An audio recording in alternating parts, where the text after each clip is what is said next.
ಇದು ದೈವಕೋಲದಕ್ಕೆ ಸಂಬಂಧಪಟ್ಟಿರೋ ಕತೆ ಅಲ್ಲ. ಕರಾವಳಿ ಅಂತಂದ್ರೆ ನದಿ ಸಮುದ್ರದ ಮಧ್ಯದಲ್ಲಿರುವ ಒಂದು ಪ್ರದೇಶ. ಅದು ಕರ್ನಾಟಕದಲ್ಲಿ ಬೇಕಾದರೂ ಇರಬಹುದು, ಕೇರಳದಲ್ಲಿ ಬೇಕಾದರೂ ಇರಬಹುದು, ತಮಿಳುನಾಡಲ್ಲಿ ಬೇಕಾದರೂ ಇರಬಹುದು. ಯಾವುದೇ ಜಾಗ ಸಮುದ್ರದ ಅಕ್ಕಪಕ್ಕ ಜನವಸತಿ ಇರುವ ಪ್ರದೇಶನ ಕರಾವಳಿ ಅಂತ ಕರೀತಾರೆ.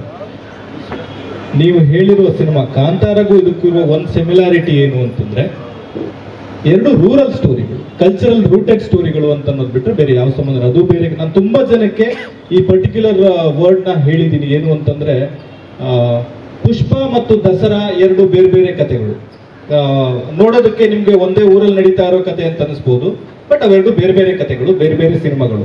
ಆದ್ರೆ ಮೊದಲ ನೋಟಕ್ಕೆ ನೋಡಿದಾಗ, ಆಮೇಲೆ ಸಹಜವಾಗಿ ಅಷ್ಟು ದೊಡ್ಡ ಸಕ್ಸಸ್ಫುಲ್ ಸಿನಿಮಾ ಆಗಿರೋದ್ರಿಂದ, ಮುಂಗಾರು ಮಳೆ ಬಂದ್ಮೇಲೆ ಯಾರು ಲವ್ ಸ್ಟೋರಿ ಮಾಡಿದ್ರು ಮುಂಗಾರು ಮಳೆ ಮಾಡ್ತಿದ್ದಾರೆ ಅಂತ ಅನ್ಸೋದು.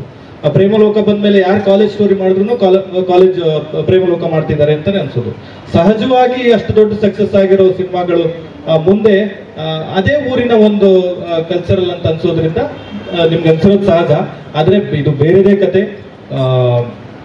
ಕಂಬಳ ಅನ್ನುವ ಒಂದು ಪ್ರಪಂಚದಲ್ಲಿ ನಡೆಯುವ ಅದರ ಹಿಂದು ಮುಂದಿನ ಸನ್ನಿವೇಶಗಳು ಕರಾವಳಿ ಅಂತ ಊರಲ್ಲಿ ನಡೆಯೋ ಒಂದು ಕತೆ. ಕಂಬಳ ಅನ್ನೋ ಒಂದು ಪ್ರಪಂಚನ ಎಕ್ಸ್ಪ್ಲೋರ್ ಮಾಡ್ತಾ ಇದೀವಿ ಅನ್ನೋದು ಬಿಟ್ರೆ ಬೇರೆ ಯಾವ ಸಿಮಿಲಾರಿಟೀಸು ಇಲ್ಲ.